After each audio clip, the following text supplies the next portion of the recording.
अगर आप किसान हैं और पारंपरिक खेती से थक चुके हैं या हर साल बढ़ती लागत और घटते मुनाफे से परेशान हैं, तो अब समय है एक ऐसी खेती की ओर ध्यान देने का जो कम मेहनत में लंबे समय तक बड़ा रिटर्न दे सकती है। हम बात कर रहे हैं शीशम की खेती की, जिसे कई किसान चलता फिरता एटीएम और फिक्स्ड डिपॉजिट भी कहते हैं। इसकी सबसे बड़ी खासियत यह है कि एक बार पौधे लगाने के बाद कुछ सालों तक देखभाल करनी होती है, फिर यह पेड़ खुद ही तेजी से बढ़ता है और समय आने पर भारी मुनाफा देता है।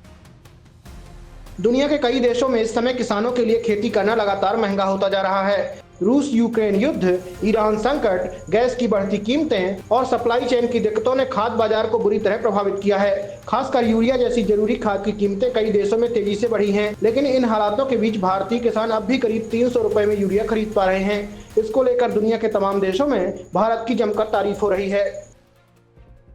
खेती के साथ अतिरिक्त कमाई की तलाश कर रहे किसानों के लिए बकरी पालन एक बेहतर विकल्प बनकर उभर रहा है। कम लागत, जल्दी मुनाफा और बाजार में लगातार बढ़ती मांग के कारण ग्रामीण इलाकों में बकरी पालन तेजी से लोकप्रिय हो रहा है। इसी को बढ़ावा देने के लिए सरकार ने एक नई योजना शुरू की है, जिसके तहत 2000 किसानों को बकरी पालन के लिए 90% तक सब्सिडी दी जाएगी। इस योजना के तहत लाभार्थियों को 54,000 तक की आर्थिक सहायता मिलेगी, जिससे छोटे और सीमांत किसानों को बड़ा सहारा मिलने की उम्मीद है।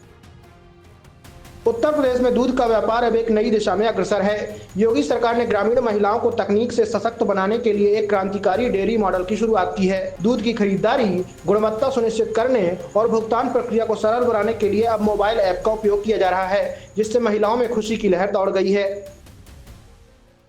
उत्तर भारत में फसल कटाई के बाद पराली जलाने की समस्या हर साल गंभीर रूप ले लेती है।